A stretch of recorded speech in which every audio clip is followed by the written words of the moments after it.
26 जून, इसी तारीख को देश में वो कलंक कथा लिखी गई थी जिसे याद रखना दुखदाई है और भूल पाना नामुमकिन। 26 जून 1975 की सुबह जब देश के लोग रेडियो पर हमेशा की तरह न्यूज सुनने के लिए बैठे ही थे कि तभी तत्कालीन प्रधानमंत्री इंदिरा गांधी की आवाज सुनाई पड़ी, जिसमें कहा गया कि देश में आंतरिक आपातकाल लगा दिया गया है। जिसके बाद ये खबर पूरे देश में सनसनी की तरफ फैल गई और वो दिन भारतीय इतिहास में काले पन्ने के रूप में दर्ज हो गया।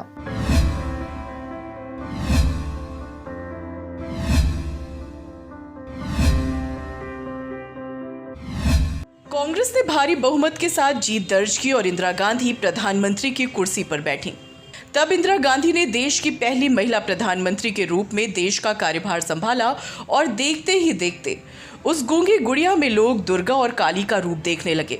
लेकिन जब उनके शासनकाल में आपातकाल जैसी स्थिति से लोगों को रूबरू होना पड़ा तो उन्हीं लोगों ने जिसे देवी और दुर्गा की उपाधि दी, उन्होंने ही इंदिरा को खलनायिका भी कहा, क्योंकि इमरजेंसी उनके राजनीतिक जीवन पर काले धब्बे की तरह छप गया, जिसे चाहकर भी नहीं भुलाया जा सकता। लेकिन एक समय ऐसा आया जब इंदिरा गांधी पर संगीन आरोप लगाए गए थे, वो भी एक या दो नहीं बल्कि 6 आरोप। आपको बता दें कि ये आरोप संयुक्त सोशलिस्ट पार्टी के प्रत्याशी राज नारायण द्वारा लगाए गए थे, जिन्होंने इंदिरा गांधी के खिलाफ इलाहाबाद हाई कोर्ट में याचिका दायर की थी। चूंकि राज नारायण चुनाव तो हार गए, लेकिन शायद उनसे अपनी हार बर्दाश्त नहीं हुई और वो कोर्ट चले गए। दरअसल राज नारायण की इस याचिका पर इलाहाबाद हाई कोर्ट ने अपना फैसला सुनाया और इंदिरा गांधी को चुनाव में सरकारी मशीनरी के गलत उपयोग करने का दोषी पाया गया और बाकी के आरोप खारिज कर दिए गए।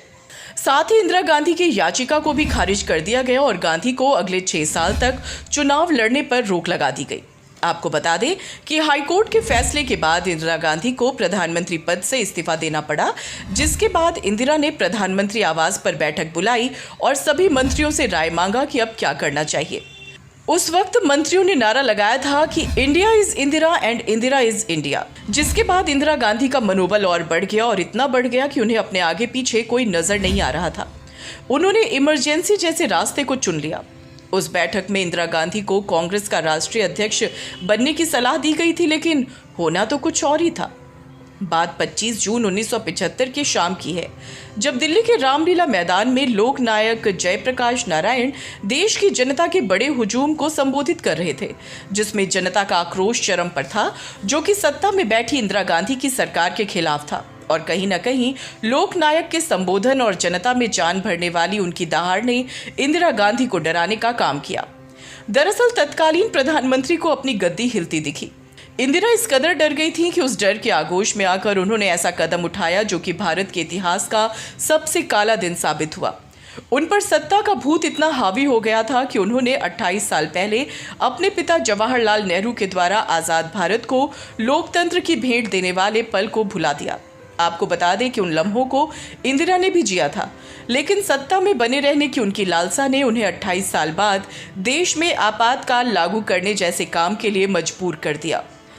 25 जून 1975 की शाम दिल्ली के रामलीला मैदान में जयप्रकाश नारायण ने जब दहाड़ लगाई तो उसकी गूंज पीएम आवास तक भी गई। 73 साल की उम्र और बीमार लोकनायक के शरीर में भले ही हिम्मत कम थी, लेकिन उनकी जबान में अभी भी आत्मविश्वास और दम था।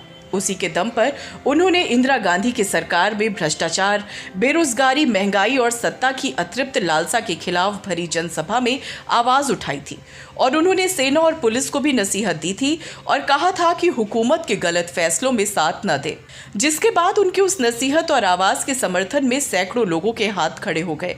वहीं सुप्रीम कोर्ट के फैसले के बाद पहले से ही बौखलाई इंदिरा ने लोकनायक के उस बोल को पकड़ लिया, जिसमें उन्होंने कहा था कि सेना और पुलिस को हुकूमत के गलत फैसलों को ना माने। और जेपी की उस महाजनसभा ने सरकार को ललकारने का काम किया, जिसमें उन्होंने यहां तक कह दिया कि हमला जैसा भी हो, हाथ हमारा नहीं उठेगा।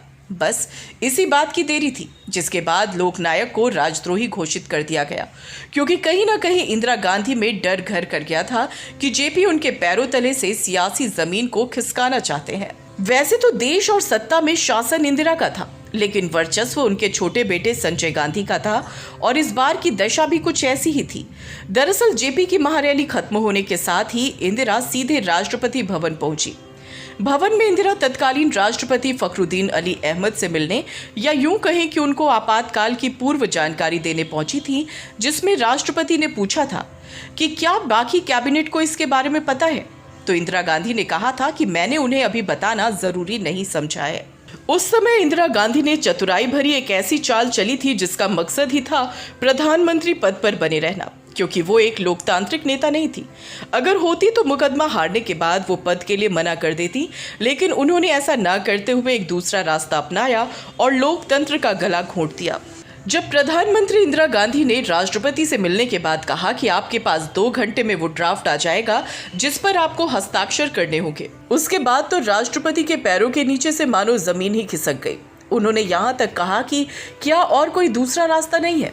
तब उन्होंने कहा था कि अगर देश में इमरजेंसी लागू नहीं की गई तो देश खतरे में पड़ जाएगा, यानी कि देश को बचाने के लिए आपातकाल बहुत जरूरी है। इंदिरा के इस जवाब के बाद राष्ट्रपति ने कुछ नहीं कहा और जब 2 घंटे बाद ड्राफ्ट आया तब राष्ट्रपति महोदय ने उस पर अपने हस्ताक्षर किए और तभी से देश में आपातकाल शुरू हो गया। जब ड्राफ्ट पर राष्ट्रपति के हस्ताक्षर हुए तभी से लोकतंत्र सत्ता में काबिज इंदिरा गांधी और उनके बेटे संजय गांधी की मुट्ठी में कैद हो गया, जिसके बाद संविधान की धारा 21 को निलंबित कर दिया गया, जिसमें लोगों को अपने हिसाब से जीने का अधिकार मिला है। और रात को करीब 1:30 से 2 बजे के करीब जयप्रकाश नारायण की गिरफ्तारी के साथ ही लोगों को गिरफ्तार करने का अभियान शुरू हो गया था और हजारों की संख्या में लोगों को गिरफ्तार किया गया था, जिसमें 1000 की संख्या में तो बिहार में ही गिरफ्तारी हुई थी। और ऐसा कहा जाता है कि गिरफ्तारी इतनी ज्यादा थी कि जेलों में जगह कम पड़ गई थी।